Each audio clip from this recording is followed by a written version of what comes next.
Subscribe now and press the bell icon. Never miss an update.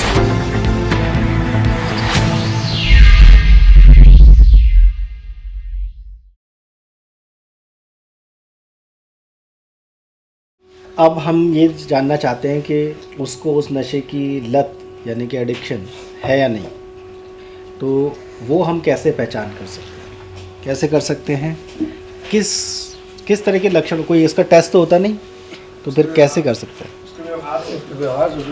तो नैतिकता की वजह से एक तो ये ठीक नहीं है, क्योंकि हम हेल्थ प्रोफेशनल्स हैं। हेल्थ प्रोफेशनल्स का हमेशा जो गोल दिमाग में क्या होता है कि पेशेंट क्या वेलफेयर, पेशेंट की जो इंटरेस्ट में है हमें वो करना है। मान लीजिए शराब के लिए आप ये करना चाहते हो, तो वहाँ और क्या हो सकता है कि भाई हमें समझ में नहीं आ रहा है ये शराब की इसकी लत है या नहीं, चलो 2 दिन के लिए बंद करके देख लेते हैं। वहाँ क्या खतरा है? Alcohol withdrawal, complicated alcohol withdrawal can be fatal, क्योंकि आपको नहीं पता ना उसको और क्या क्या कोमॉर्बिडिटीज़ हैं। उसको पीछे से हो सकता है कोई लंग की प्रॉब्लम हो, कोई हार्ट की प्रॉब्लम हो, उसमें उसको विड्रॉल हुआ और कॉम्प्लिकेट अगर हो गया तो so it is also not medically advisable from safety point of view of the patient. तो नशे के जब नशे से संबंधित परेशानियों के असेसमेंट की बात आती है, तो हमारे हाथ में एक ही हथियार होता है, वो क्या होता है? बातचीत। We have to interview the patient primarily, if possible family, है ना। अगर अवेलेबल है फैमिली तो दोनों से इन्फॉर्मेशन मिला के हमें अच्छी मिल जाएगी, नहीं भी अवेलेबल है तो सिर्फ पेशेंट से बातचीत करना भी काफ़ी रहता है। सो इंटरव्यू जो है, जिसको हम हिस्ट्री टेकिंग बोलते हैं, that is our main weapon to actually make a diagnosis and make a management plan. और उसको हम कॉम्प्लीमेंट किससे कर सकते हैं? एग्जामिनेशन से, और अगर ज़रूरत है तो कुछ जांच से करा सकते हैं। तो यही हमारे पास सोर्सेज हैं, कोई और तरीका नहीं है। तो जो आप बात कर रहे थे कि कोई नया पेशेंट जब आता है तो हमें क्या करना चाहिए? सबसे पहले अगर आपके यहाँ रजिस्ट्रेशन का कोई प्रोसेस होता है तो रजिस्ट्रेशन करके उसका सबसे पहले डॉक्टर के द्वारा असेसमेंट होना चाहिए, but that should happen with in 24 hours of admission. क्योंकि जो अल्कोहल में ख़ास तौर पे जो ख़तरा है सबसे ज़्यादा दौरा पड़ने का, वो पहले 24 से 36 घंटे में ही होता है। तो अगर आपके डॉक्टर हर पेशेंट को एडमिशन के 24 घंटे के अंदर अंदर नहीं देख रहे हैं, तो जो सबसे खतरे वाला पीरियड था वो आप लोगों ने झेल लिया। अगर वो पॉसिबल नहीं है तो you restrict your admission days. वो तो कर सकते हैं कि भाई हम मंडे, वेडनेसडे, फ्राइडे ही एडमिट करेंगे, वो तो कर सकते हैं ना। तो अगर ट्यूसडे को कोई पेशेंट आ भी जाता है तो उसको बोलिए कि उसकी फैमिली को बोलिए कि कल ले आना, है ना। ये जितनी भी मेडिसिन हम यहाँ डिस्कस करने वाले हैं, इनमें से कोई भी फ़ोन पे प्रिस्क्राइब नहीं की जा सकती। तो डॉक्टर को आना पड़ेगा, पेशेंट को खुद से देखना पड़ेगा और पेपर पे प्रिस्क्रिप्शन लिखना पड़ेगा, तभी आप लीगली, है ना, कानून के हिसाब से आप तभी वो दवाई दे सकते हो। वरना जिम्मेदारी किसकी आ जाएगी? आप लोगों की। उसके बाद असेसमेंट होगा। असेसमेंट जैसे हमने बात की कि उसमें हम पूरा डिटेल में हिस्ट्री लेते हैं।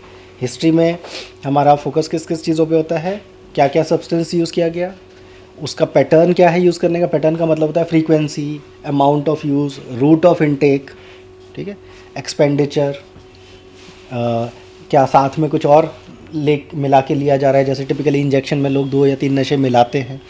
तो this is all pattern of use. फिर उसके बाद हम असेसमेंट करते हैं एडिक्शन है या नहीं, जिस पे अभी हम आएंगे कि किस फीचर्स के बेसिस पे हम ये पता लगाते हैं एडिक्शन है। तो जो नशे प्रेजेंटली व्यक्ति ले रहा है, यानी कि लास्ट के 3 महीने में उसने इस्तेमाल किए हैं, उन सब के लिए हम असेस करते हैं कि इन पे एडिक्शन तो नहीं है, अलग अलग। तो एडिक्शन जो है उसके असेसमेंट में जो एक बहुत इंपॉर्टेंट चीज़ याद रखनी होती है कि व्यक्ति ओवरऑल ऐसे नहीं होता कि एडिक्शन है, उसको नशे का एडिक्शन होता है ना। और नशे अब हमें पता है 10 अलग अलग प्रकार के हो सकते हैं, तो हर कैटेगरी के लिए अलग अलग असेसमेंट करना होता है, ठीक। तो एक ही व्यक्ति में एक से ज़्यादा लत की बीमारियां हो सकती है, क्योंकि उसको अलग अलग टाइप के नशों पे अगर एडिक्शन है तो एक ही व्यक्ति, जैसे अल्कोहल एडिक्शन भी हो सकता है, उसको टोबैको का भी एडिक्शन हो सकता है, जो टिपिकली केस होता है। ज़्यादातर लोग जो शराब के सेवन के साथ आते हैं उनको टोबैको का भी एडिक्शन आमतौर पे होता ही है। इसी तरह से अगर कोई स्मैक पी रहा है तो ओपियोइड भी एडिक्शन है और टोबैको भी एडिक्शन है, हो सकता है कैनबिस भी हो साथ में, है ना, गांजे भी लेते हैं अगर पैटर्न वैसा है तो। तो जो जो टाइप का, यानी कि जिस इसीलिए वो बेसिक्स में पढ़ाते हैं कैटेगराइजेशन टाइप्स ऑफ ड्रग्स, क्योंकि डायग्नोसिस टाइप के हिसाब से बनती है ना। एक टाइप के अगर वो 4 भी नशे एक साथ ले रहा है कि जी हफ्ते में 2 दिन जब पैसे होते हैं तो स्मैक पी लेता हूँ, 2 दिन एडनॉक की गोलियाँ खा लेता हूँ, 1 दिन इंजेक्शन लगा लेता हूँ और 2 दिन डोडा ले लेता हूँ, 4 डिफरेंट टाइप का भी वो ओपियोइड ले रहा है। अगर उसको ओपियोइड पे एडिक्शन है, डिपेंडेंस है, तो डायग्नोसिस ओपियोइड डिपेंडेंस की ही बनेगी, अलग अलग डोडा हेरोइन इसकी नहीं बनेगी। ठीक, तो इसीलिए वो टाइपोलॉजी समझने की इंपॉर्टेंस है, क्लासिफिकेशन समझना इसलिए ज़रूरी है। और ये क्लासिफिकेशन किस और चीज़ में काम आता है, आमतौर पे एक ग्रुप के सारे नशों का इलाज एक ही तरह से करना संभव है। फिर हम कॉम्प्लिकेशंस का एवेल्यूएशन करते हैं कि नशे का, खास तौर पे उन नशों का जिसके लिए उसको एडिक्शन है, उससे कोई नुकसान तो नहीं हुए। वो शारीरिक हो सकते हैं, मानसिक हो सकते हैं, पारिवारिक हो सकते हैं, सामाजिक हो सकते हैं, आर्थिक हो सकते हैं, कानूनी हो सकते हैं, लीगल। शराब के नशे में एक्सीडेंट हो गया, लीगल केस हो सकता है, सर फोड़ दिया किसी का, या शराब और तंबाकू को छोड़ के और भांग को छोड़ के बाकी सारे नशे गैर कानूनी है। इसका मतलब उनका सेवन भी एक क्राइम है ना। जेब में होना भी क्राइम है, ना भी पियो आपने, अगर जेब में है, possession is also a crime. तो इस तरह के लीगल कॉम्प्लिकेशंस हो सकते हैं। या फिर किस तरह के लीगल कॉम्प्लिकेशंस हो सकते हैं, डिवोर्स का केस ठोक दिया वाइफ ने, क्यों? क्योंकि वो केयर नहीं कर रहा था, परेशान कर रहा था। तो बहुत सारे लीगल प्रॉब्लम्स भी नशे की वजह से हो सकती है। या ऑफिस में इंक्वायरी चल रही है, टिपिकली गवर्नमेंट नौकरी वालों के साथ होता है, हमारे पास आते हैं इस तरह के जो है रेफ़र होके उनके मेडिकल बोर्ड से कि इनके अगेंस्ट इंक्वायरी चल रही है, और जो है जैसे जो ट्रेन के जो लोको पायलट्स जिनको बोलते हैं, ट्रेन के जो ड्राइवर होते हैं, उनको बिल्कुल अलाउड नहीं है पीना। उनका ट्रेन में चढ़ने से पहले और उतरने के बाद दोनों टाइम ब्रेथ वाला टेस्ट किया जाता है कि कहीं ऐसा तो नहीं कि चढ़ते समय तो ठीक थे और बीच में कहीं स्टेशन पे रुक के कुछ लगा लिया हो।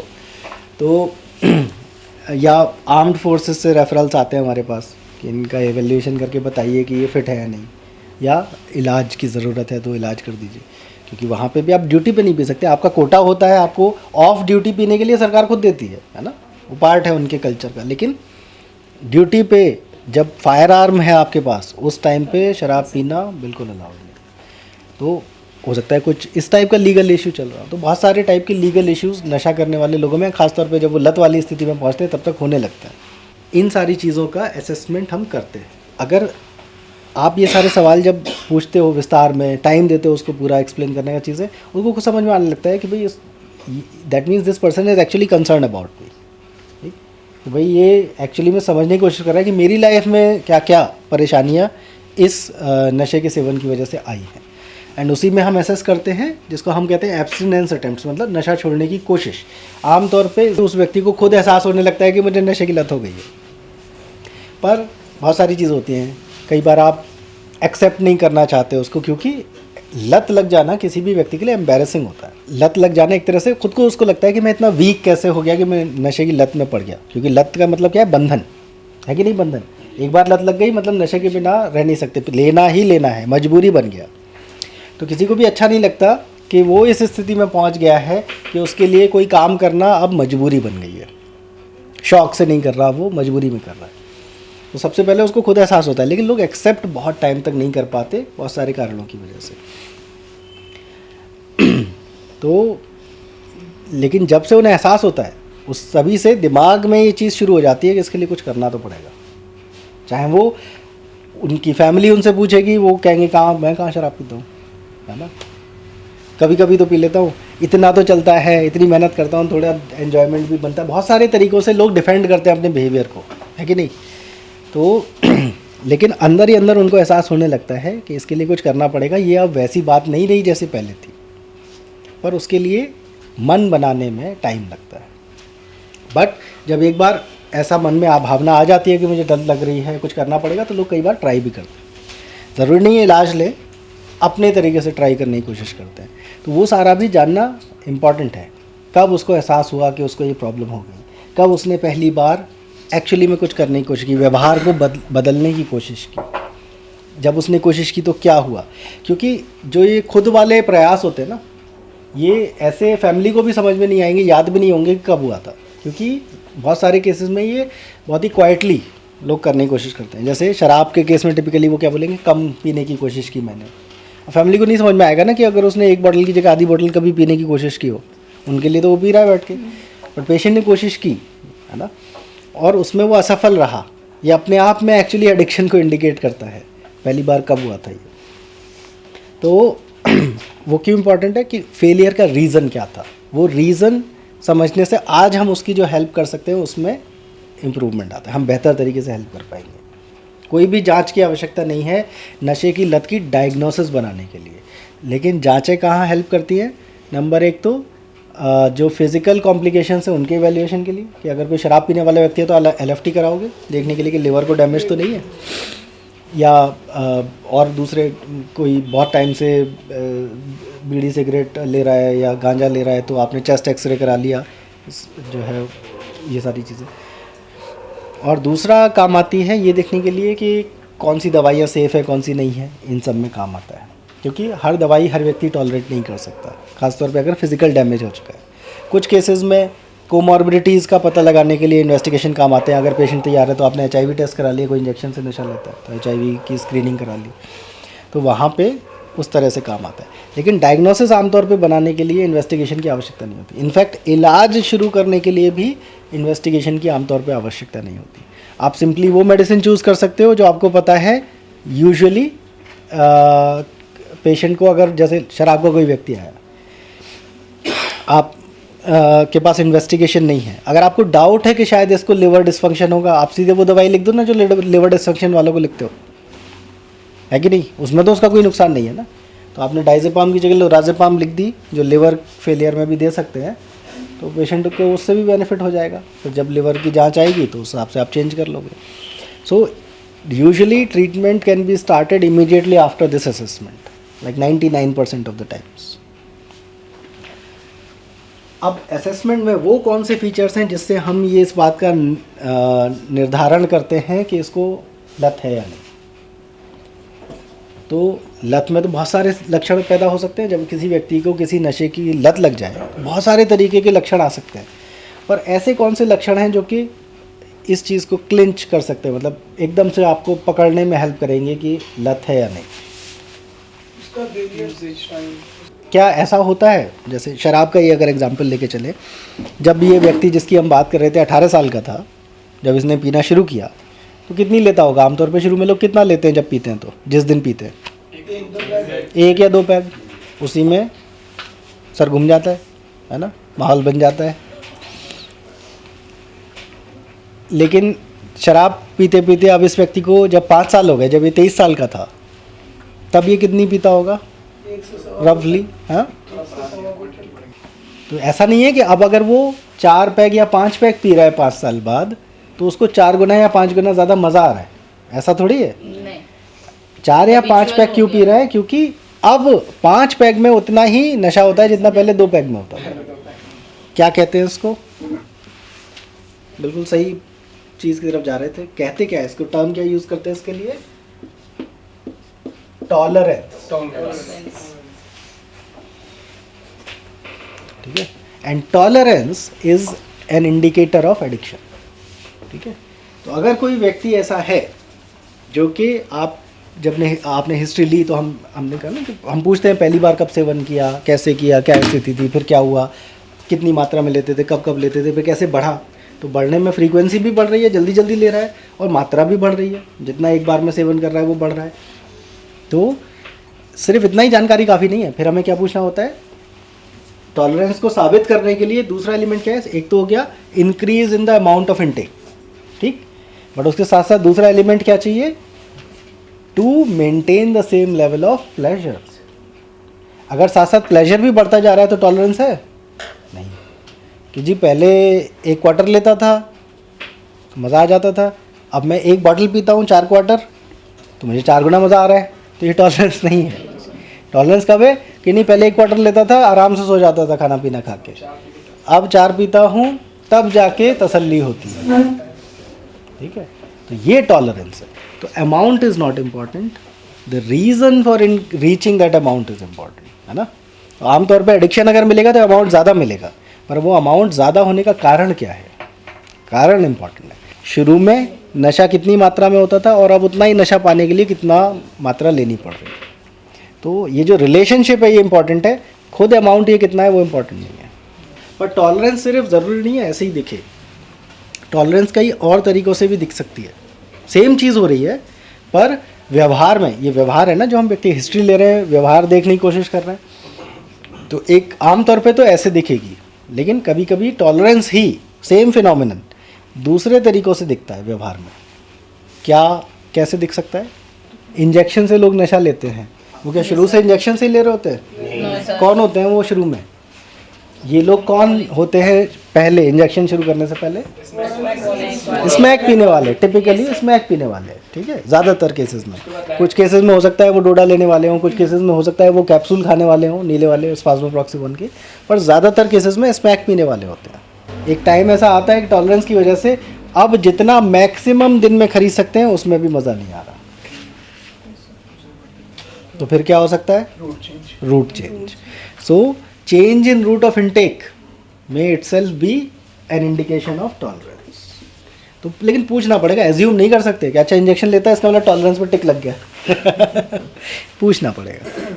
अगर स्मैक का असर देखा जाए तो फास्टेस्ट जो असर आता है वो पन्नी से आता है, क्योंकि पन्नी से वो सीधे नाक के धमनियों में चला जाता है और वहाँ से ब्रेन पास है ना यहाँ के मुकाबले।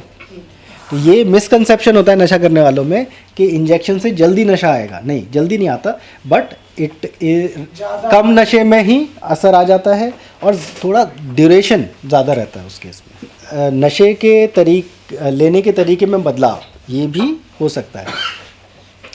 फिर आपने शायद देखा हो कि कुछ लोग स्मैक लेते हैं और साथ में गोलियां खा लेते हैं नींद की, ठीक है, नाइट्रावेट की गोलियां, एटीवान की गोलियां। क्यों खाते हैं? आपको लगता है कि वो नाइट्रावेट की गोलियों में स्मैक से ज़्यादा नशा है? नहीं। फिर क्यों खाते हैं? उतना मजा नहीं आ पा रहा होता जितना चाहिए, तो जो सस्ता नशा है जो भी अवेलेबिलिटी होती है दूसरा ट्राई करते हैं साथ में। तो ये किसका इंडिकेटर है? टॉलरेंस का है कि नहीं? कि भाई अब स्मैक और ज़्यादा चाहिए पर उसको अफोर्ड नहीं कर सकते, तो हाँ, तो कोई दूसरा नशा जो कि एग्जैक्ट सेम नशा नहीं है पर सिमिलर है, उससे भी सुस्ती आती है, उससे भी नींद आ जाती है नींद की गोलियों से, तो वो साथ में लेने से थोड़ा सा असर बढ़ जाता है स्मैक का, सस्ते में काम हो जाता है और उस थोड़े सा असर बढ़ने से थोड़ी तसल्ली हो जाती है। तो वो भी क्या है? टॉलरेंस। जैसे हमने अभी बात की थी ना, कोई भी ओपियोइड नशा लो, स्मैक लो या कोई भी और लो, तो उससे क्या होता है? उल्टी जैसा आता है कि नहीं? एविल एंटी एमेटिक है, तो अगर आप स्मैक को एविल से कंबाइन कर रहे हो और इंजेक्ट कर रहे हो तो उल्टी आने के चांसेस कम हो जाते हैं। और इचिंग होती है ओपियोइड से, खुजली, उसके चांसेस कम हो जाते हैं रैशेस होने के। तो वो साइड इफ़ेक्ट्स को कुछ जो है सप्रेस कर देता है एविल, और दूसरा नशा इंक्रीज़ कर देता है, इसलिए एविल के साथ मिलाते हैं। लेकिन मेन रीज़न एक्चुअली ये नहीं है। मेन रीज़न क्या है कि जिस तरह की स्मैक, जो पुअर क्वालिटी की स्मैक इस एरिया में अवेलेबल है, वो उसको घुलने के लिए कुछ चाहिए, है ना, गर्म करके घुलना पड़ता है। हमारे देश के ऐसे भी कुछ इलाके हैं जहाँ पे हाई क्वालिटी की स्मैक अवेलेबल है और उसको लोग पानी में घुल के ही लगा लेते हैं। सिंपली डिस्टिल्ड वाटर जो आता है ना, छोटी छोटी वाइल्स आती है 1 ml की 2 ml की, उसमें घुल के लगा लेते हैं। टिपिकली पंजाब में चिट्टा जिसको बोलते हैं वो हाई क्वालिटी स्मैक है। फिर नॉर्थ ईस्ट में मिल जाती है हाई क्वालिटी स्मैक, नंबर 4 नाम से आती है, एकदम दानेदार, है ना। तो वो जो स्मैक है वो जब इतनी प्योर होती है तो उसको आसानी से आप लगा सकते हो। इसमें जो साइड इफ़ेक्ट्स हैं वो कुछ जो मिलावट है उसकी वजह से भी आते हैं ना, तो एविल उसको भी सप्रेस कर देता है। एविल किस चीज़ की दवाई है? एलर्जी की। तो इसमें ये जो ब्राउन कलर की ब्राउन शुगर या स्मैक जिसको बोलते हैं, कत्थई रंग की जो आती है मिट्टी जैसी, ये बहुत ही इम्प्योर होती है। इसमें बहुत सारी चीज़ों की मिलावट करी जाती है, उसकी वजह से कई सारी चीज़ें जो है वो एलर्जी जैसा भी लक्षण पैदा कर सकती है। उसको सप्रेस करने में एविल काम आता है। और तीसरा क्या है कि अगर वो मान लो ना तो साथ में दूसरा कोई नशा ले रहा है जैसे कि नींद की गोलियाँ, ना वो रूट चेंज कर रहा है, तो व्यक्ति बताएगा कि जो है मैं मात्रा तो मैं उतनी ले रहा हूँ पर अब नशे में उतना मज़ा नहीं आता। ये टिपिकली किस में देखने को मिलता है? कौन से नशे में सबसे अच्छा देखने को मिलता है? ये वाली चीज़ कि loss of pleasure indicating tolerance. सबसे बढ़िया किस में देखने को मिलता है, कौन से नशे में? स्मोकिंग। स्मोकिंग, अगर आप स्मोकिंग करने वाले किसी व्यक्ति से पूछेंगे तो वो बोलेगा कि कुछ साल बाद जो है स्मोकिंग करने के कि मज़ा तो कुछ अब आता नहीं, मुझे पता भी नहीं मैं क्यों पिए जा रहा हूँ, ठीक है। क्योंकि स्मोकिंग में ऐसा कुछ नहीं है ना, एक साथ 4 सिगरेट तो जला नहीं सकते। तो वो टिपिकली क्या होता है कि उसमें जो टॉलरेंस दिखती है वो लॉस ऑफ प्लेजर वाली दिखती है, कि मात्रा तो बढ़ी रही है। फिर आप पूछोगे आपने मात्रा क्यों बढ़ाई, अब ज़्यादा सिगरेट की ज़रूरत पड़ती है उतना ही मज़ा पाने के लिए, बोले नहीं मज़ा तो आते नहीं। तो सिगरेट में एक्चुअली जो मात्रा बढ़ती है वो क्यों बढ़ती है, बार बार जल्दी जल्दी तलब लगने लगती है इसलिए। तो वो एक्चुअली दूसरी वजह से है, उसमें टॉलरेंस की वजह से नंबर नहीं बढ़ता सिगरेट का। सिगरेट में सिंपली क्या होता है, लॉस ऑफ प्लेजर, मज़ा आना बंद हो जाता है कुछ टाइम बाद। डायग्नोसिस जब बनाने की कोशिश कर रहे हैं तो हम उसमें कोई ऐसा लक्षण चूज़ नहीं कर सकते ना जो एक ही नशे पे एप्लीकेबल हो, कि जी ये सिर्फ शराब में मिलता है, ये सिर्फ ओपियोइड में मिलता है, ये सिर्फ कैनबिस में मिलता है। नहीं, अगर हम डायग्नोसिस के लिए लक्षण डिसाइड कर रहे हैं तो ऐसे लक्षण चुनने होंगे जो किसी भी नशे में हमको मिल सके। एक किसी ने अभी कहा था कि छोड़ नहीं पा रहा वो वाली चीज़, है ना, तो उसको एक्चुअली में हम दूसरे तरीके से इसमें लेते हैं, हम कहते हैं loss of control. Loss of control का क्या मतलब, ये एडिक्शन का या लत का एक लक्षण माना जाता है। तो इसमें हम क्या बात करते हैं कि जब एक व्यक्ति को किसी नशे के सेवन करते करते लत वाली स्थिति आने लगती है तो नशे का जो व्यवहार है उस पर उसका खुद का कंट्रोल ख़त्म होने लगता है। तो अब वो कब नशा लेगा, कितनी मात्रा में लेगा, कितनी देर तक लेगा, है ना, कब ख़त्म करेगा, इस पे उसका कोई कंट्रोल नहीं रहता। टिपिकली अल्कोहल में बहुत अच्छा दिखता है लॉस ऑफ कंट्रोल, सबसे अच्छा दिखता है। मतलब होता कि हर नशे की लत में है, पर मैं एग्जांपल जो दे रहा हूँ वो किसके, कि जब अगली बार आप यहाँ से ट्रेनिंग से वापस जाके किसी शराब पीने वाले व्यक्ति से बात करेंगे जो इलाज के लिए आया हुआ है, तो आपको लॉस ऑफ कंट्रोल बहुत ही सुंदर दिखाई देगा उसके अंदर। कि जब एक बार उसको ये लगने लगा कि शराब की लत होती जा रही है तो उसने बहुत तरीक़ों से कोशिश करी कि वो बाहर आ जाए, उससे कंट्रोल कर ले, और लेकिन कर नहीं पाया। विड्रॉल क्या होता है आप बताओ? क्योंकि वो छोड़ना चाहते हैं लेकिन टूटने के कारण छोड़ नहीं पाते हैं, विड्रॉल बोलते हैं। सिम्टम्स शो होते हैं जब बंदा उसको छोड़ होता है, मतलब angriness. Very good, very good. तो विड्रॉल्स क्या है, वो शारीरिक या मानसिक लक्षण जो एक व्यक्ति को पैदा होते हैं जब वो नशे को छोड़ने या कम करने की कोशिश करता है। ठीक, तो अगर कोई व्यक्ति नशे का सेवन कर रहा है और अगर वो उसको छोड़ने की या कम करने की कोशिश करे तो उसको अगर कुछ शारीरिक या मानसिक परेशानियां होने लगती है उसको कहते हैं विड्रॉल। और ये किस बात का इंडिकेट करता है कि इसको लत हो सकती है। ये जो हम विड्रॉल की बात कर रहे हैं इनको कहते हैं एक्यूट विड्रॉल। एक्यूट विड्रॉल का क्या मतलब होता है, जो नशा छोड़ने के कुछ घंटे से लेके कुछ दिनों के अंदर आने लगते हैं। इनकी कुछ खास चीज़ें क्या होती है, एक तो ये जो विड्रॉल्स हैं इनमें सिम्टम्स कैसे आते हैं, जैसा नशे के सेवन में आते हैं उसके उलट। तो withdrawals are usually opposite of intoxication. ये किस लिए काम आएगा, ये याद रखने के लिए कि कौन से विड्रॉल में किस टाइप के लक्षण होते हैं। हमने बात की थी ना टाइप्स ऑफ ड्रग्स की, है ना, तो हर टाइप ऑफ ड्रग जो है उसमें जो मेन उस टाइप की ड्रग का जो मेन असर आता है व्यक्ति के दिमाग पे और उसके व्यवहार पे, उसका उलट लक्षण देखने को मिलेगा उस टाइप के नशे के विड्रॉल में।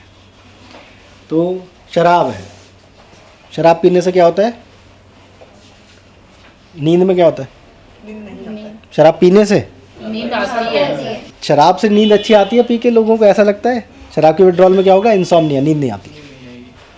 शराब पी के व्यक्ति शेर बन जाता है, शराब के विड्रॉल में भीगी बिल्ली। तो लॉस ऑफ कॉन्फिडेंस, एंजाइटी, घबराहट होती है शराब के विड्रॉल में टिपिकली। और घबराहट जब होती है तो क्या होता है, हाथ कांपते हैं। तो ये तीन जो हैं इन्हीं को कैरेक्टरिस्टिक फीचर माना जाता है अल्कोहल विड्रॉल का। कि अगर किसी व्यक्ति से हमको ये पता लगाना है कि शराब का विड्रॉल उसको है नहीं, तो जब उससे शराब का सेवन के बारे में बात कर रहे हैं तो पूछेंगे जिस दिन शराब नहीं पीते थे तो क्या होता था। तो यही तीन चीज़ों ढूंढ रहे हैं हम, नींद आती थी कि नहीं ठीक से, घबराहट तो नहीं होती थी, और हाथ कांपते थे या नहीं। इसी तरह से अगर ओपियोइड ग्रुप की बात करें जिसमें अफीम जैसे सारे नशे हैं, ओपियम मतलब अफीम, ओपियोइड माने अफीम जैसे, ठीक। तो अफीम जैसे सारे नशे ओपियोइड ग्रुप में आते हैं, खुद अफीम भी है उसमें। तो अफीम या स्मैक है ना, अफीम से ही बनती है। इस तरह का नशा लेने से लोग टिपिकली किस टाइप का असर बताते हैं? अफीम पी के कोई लड़ाई झगड़ा करता है? नहीं।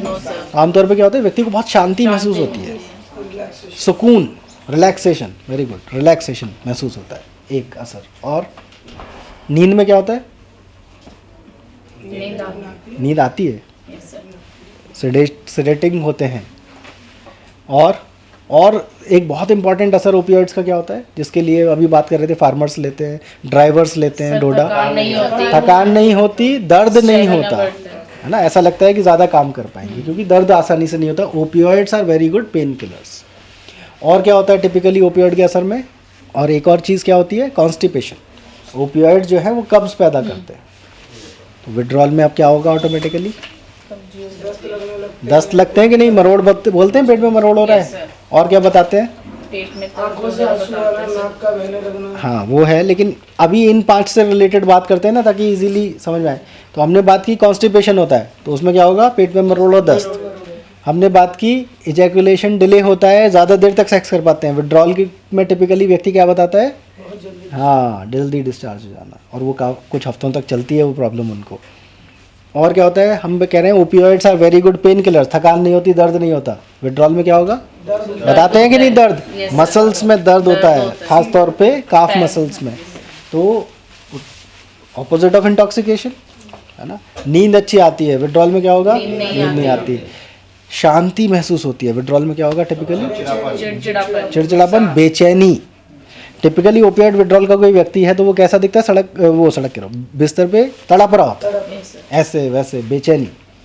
तो वो बेचैनी, दर्द, नींद नहीं आना, ठीक, और दस्त, ये टिपिकल लक्षण है। साथ में कुछ और लक्षण भी आते हैं, जैसे आँख से, नाक से पानी निकलना, जम्हाई आना, ठंड लगना, ये भी विड्रॉल के लक्षण है ओपियोइड। विड्रॉल की कैरेक्टरिस्टिक मैं बता रहा था। एक कैरेक्टरिस्टिक क्या है? Opposite of intoxication. ठीक, ये सब जानना इंपॉर्टेंट है, तभी तो समझ में आएगा दवाई क्या देंगे। दूसरा कैरेक्टरिस्टिक फीचर क्या है? अब जैसे कोई शराब पीता है, लत लग गई, शराब नहीं मिली, नींद नहीं आई रात को और सुबह हाथ काँप रहे हैं, है ना, ऐसे। अब क्या इस व्यक्ति के जीवन भर ऐसे ही हाथ काँपते रहेंगे? कि साहब एक बार विड्रॉल शुरू हुआ था शराब का, तब से यही कुछ समय तक, फिर कुछ समय बाद क्या होगा? ठीक होने लग जाएगा। तो इसका क्या मतलब है? विड्रॉल खत्म हो गया। हाँ, खत्म होने का क्या मतलब है? आपने कुछ किया, अगर आप कुछ नहीं भी करें तो भी खत्म हो जाता है। तो विड्रॉल्स जो हैं सेल्फ लिमिटिंग होते हैं। सेल्फ लिमिटिंग का क्या मतलब है? उनकी एक लिमिट होती है। हाँ, एक ड्यूरेशन होती है, वो पहले से निर्धारित है। आप कुछ भी ना करो, है ना, ऐसे हाथ खड़े करके पेशेंट के साइड में बैठे रहो तो भी विड्रॉल खत्म हो जाएगा। पर ऐसा करना थोड़ी है। पर इसका फ़ायदा हम किस में उठाते हैं? विड्रॉल के इलाज में। कब तक इलाज की ज़रूरत है ये हमें समझ में आ जाता है ना पहले। जैसे अल्कोहल विड्रॉल टिपिकली 1 हफ्ते चलता है, 5 to 7 डेज, 1 हफ्ता। हेरोइन का विड्रॉल, स्मैक का 2 हफ्ते चलता है। ठीक है, ये हमें पहले से पता है। और विड्रॉल ऐसा नहीं है ना कि शराब अगर जैसे मान लीजिए रात को 10 बजे लास्ट पैक पिया तो 12 बजे से शुरू हो जाएगा, है ना, और 12 बजे सीधे थर काँप रहा होगा, नहीं। तो विड्रॉल्स में टिपिकली हमें क्या देखने को मिलता है? एक इस तरह का, अगर आप उसका ग्राफ बनाएंगे ना तो ऐसा दिखेगा कि अगर यहाँ पे ये इधर सिवियरिटी है, इंटेंसिटी, और इधर है टाइम, है ना। ये लक्षण कितने गंभीर हैं ये बता रहा है, इस तरह बता रहा है समय। तो अगर यहाँ पे उसने लास्ट बार पी थी तो एक गैप के बाद विड्रॉल शुरू होगा, ठीक है, देयर इज अ लैग, क्योंकि जब तक शराब का असर है तब थोड़ा ही विड्रॉल होगा। और उसके बाद कुछ समय तक इंटेंसिटी बढ़ती है, फिर पीक पे पहुंचती है, एंड उसके बाद घटना शुरू हो जाता है। तो शराब के केस में ये जो गैप है ये 6 से 8 घंटे से लेके 24 घंटे तक हो सकता है। अब वो इस पर डिपेंड करेगा कि कितनी मात्रा में वो व्यक्ति शराब पी रहा था। जो जितनी ज़्यादा मात्रा में रोज़ शराब पी रहा था उसका उतनी जल्दी विड्रॉल शुरू होता है, ठीक है। ये जो गैप है 10-12 घंटे, 16 घंटे, 8 घंटे हो सकता है। और लेकिन पीक कब होता है? 36 घंटे पे शराब का विड्रॉल, और ख़त्म हो जाता है 7वें दिन अपने आप। इसका मतलब उस व्यक्ति को दवाई की ज़रूरत पहले 48 घंटों में है अच्छे से, उसके बाद हम दवाई घटाना शुरू कर सकते हैं क्योंकि अब तो विड्रॉल ही कम हो रहा है। यही चीज़ अगर हम बात करें स्मैक के लिए, तो स्मैक के केस में फिक्स्ड है, उसमें ये जो लैग है ये वेरिएबल नहीं है, मात्रा पे डिपेंड नहीं करता। स्मैक के केस में 6 से 8 घंटे में ही विड्रॉल शुरू होता है। आखिरी बार जब स्मैक ली होगी उसके 6 से 8 घंटे के बाद ही शुरू होगा, ठीक है, ये वाला चीज़ है।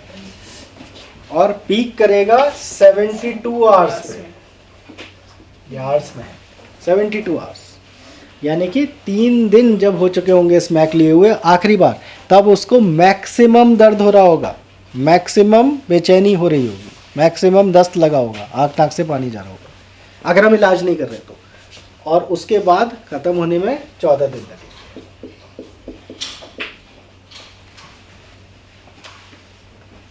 अब इसका फ़ायदा इस जानकारी का हमें क्या है? हमको पता है कि अगर स्मैक लेने वाले व्यक्ति को हमने एडमिट कर रखा है तो उसे डे 3 में सबसे ज़्यादा दवाई की ज़रूरत पड़ेगी। ऐसा हो रहा है आप लोग यहाँ? अच्छी बात है, बहुत अच्छी बात है। तो डे 1 में जो हमने दवाई दी जिससे उसे आराम आ गया, ज़रूरी नहीं है डे 2 में उससे ही आराम आ जाए, तो उस टाइम पे वो बहानेबाजी नहीं कर रहा है। एक्चुअली में वो नशा जो लेता था वो ऐसा था कि डे 1 के बाद डे 2 में ज़्यादा होगी तकलीफ, डे 3 में उससे ज़्यादा होगी, पर डे 4 से फ़ायदा होना शुरू हो जाएगा। और थोड़ा बहुत इंडिविजुअल वेरिएशंस हो सकते हैं कि किसी को डे 3 में ही आराम आना शुरू हो गया, किसी को डे 4 में भी नहीं आ रहा, वो थोड़ा बहुत इंडिविजुअल वेरिएशन हो सकते हैं, बट मोर और लेस।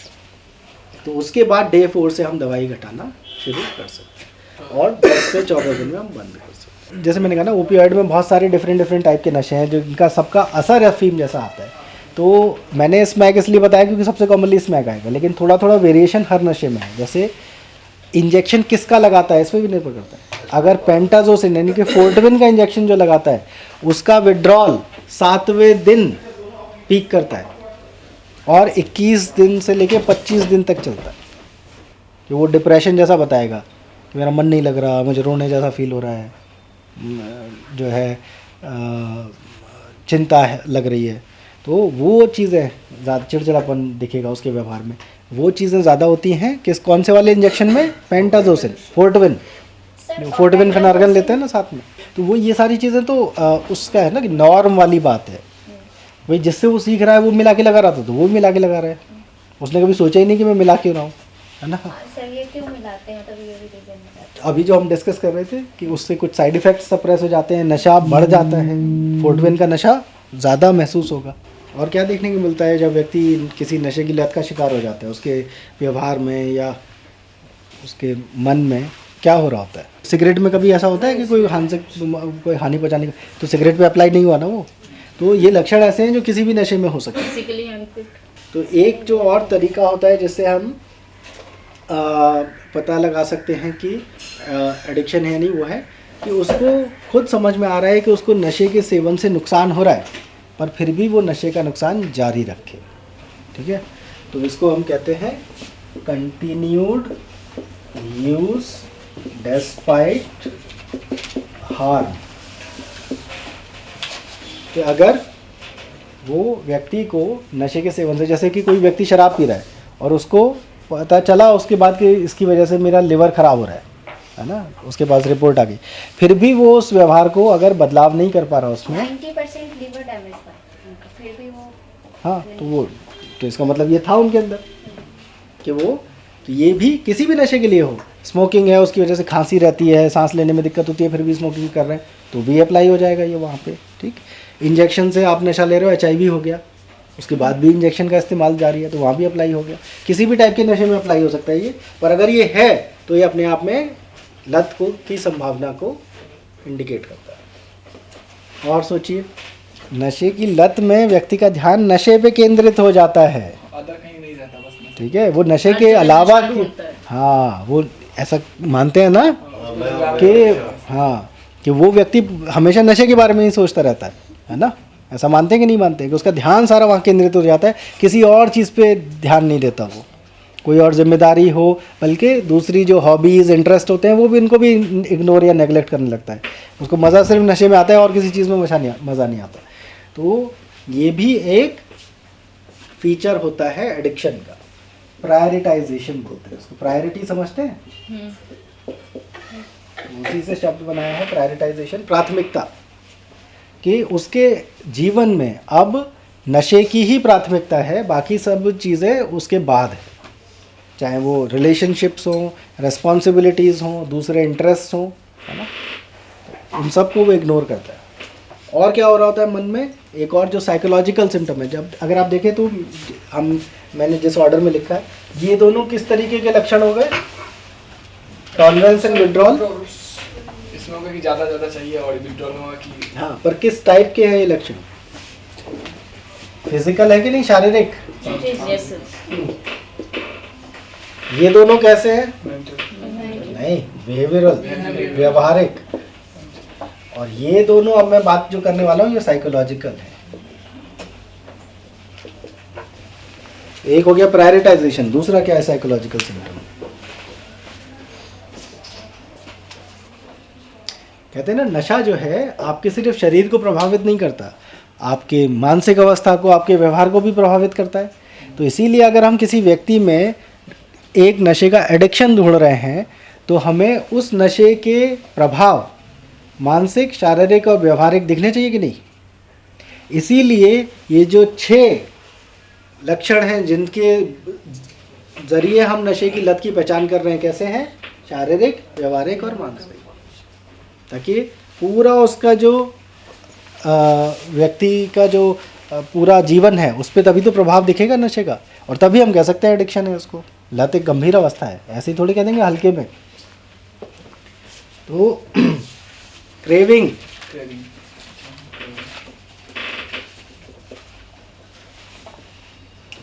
या भी फास्ट रखते हैं लोग। कैसे रख लेते हैं?